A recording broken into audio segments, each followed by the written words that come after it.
Hey, welcome back to Oddie's Airsoft, and today we have a review of another pistol. This is the ASG STI TACMASTER. Let's get into the review.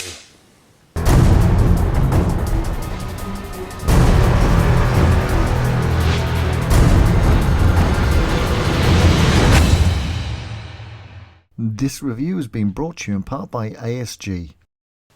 Okay, we've been doing a number of reviews lately on pistols, and to be honest with you, I've not been a huge pistol user in airsoft. But it has to be said, of late, because we've been looking at so many pistols, my sort of interest in them has started to grow again. This is the STI TACMASTER from ASG. It is a 1911. Now, I know Mark really isn't a big fan of 1911s. Me, myself, I actually quite like them. I own a number of 1911s in different guises, and I have to say, out of all the 1911s I've looked at and plinked with, this is this is up there with the very best. Now, the machining on this is quality from start to finish. Every part of it looks absolutely stunning. The hand grip you'd expect to be really, really sort of plasticky, but when you feel it, there is that sort of rubberized feel to it, so it softens in the hand and actually warms it up nicely. It's very, very comfortable. It doesn't feel too big. I have quite small hands, and that's why the Glocks tend to fit me a little bit better. 1911s, especially the M9s now, I can't really get on with them, but this fits beautifully. But the big seller for me on this particular piece is the fact that it's a dual mag system, as in that you can either use green gas, which will go into this single stack mag. It takes about 15 BBs with an extra one there in the chamber, so about 16 BBs in total. So as I said, this is a green gas, and it's quite pokey for it. It also has a CO2 version, so that you get two magazines. You can either use the green gas in the summertime and move over to the CO2 in the winter. Now you're saying to yourself, well, if the CO2 is so good, why not just use the CO2 all the time? You could do that, but you have to be aware of one thing. The CO2 puts a lot more kick into any pistol, and we have a 1 Joule limit here in Ireland, as a lot of places do, and therefore in the summertime a CO2 canister can actually push these guns over the limit.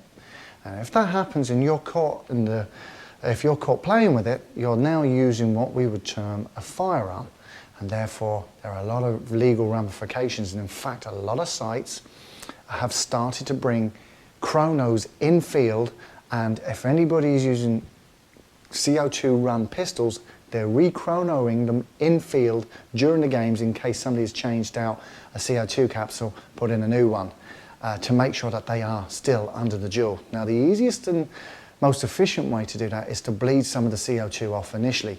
And here's the other thing.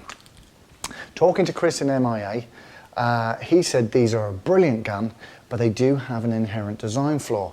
If you put in a full CO2 capsule and stick it into the gun and rack it and off you go, there is a chance that you will actually blow the slide or blow some of the internals because the CO2 pressure is too high.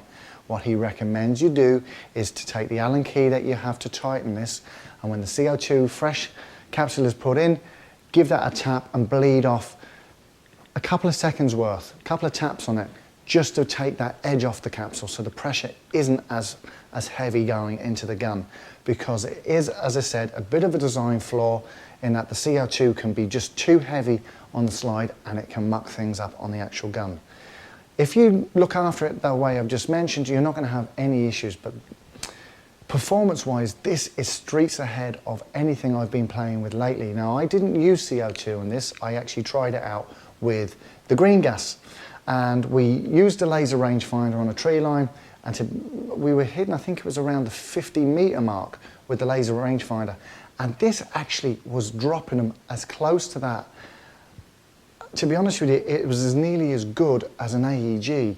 Now, at that kind of distance, you're never going to have a huge amount of accuracy. I mean, most pistols are used for up close and personal stuff, and that's where these things excel. But that said, if you were feeling lucky and wanted to have a pop at someone at range, this was outranging absolutely all the pistols I've plinked with to date, and I have to say it was a very impressive piece. So as I said, if you're in the market for a 1911-esque gun, then I would say check this out. This is a serious contender for being one of the best pistols I've actually had a plink with.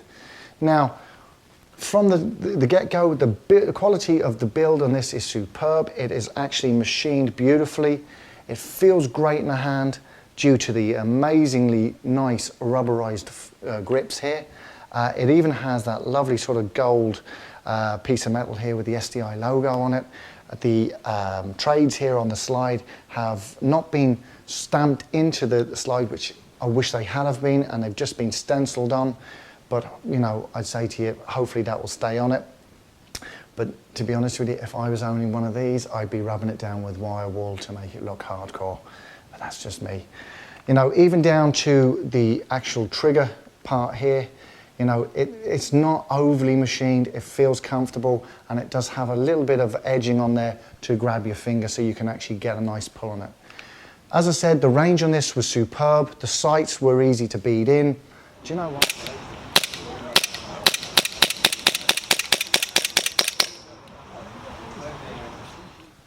So to finish up, what more can we say? It looks the part, feels the part, and performs the part. So if you're in the mood for a 1911S gun, check this one out. This is worth having a look at.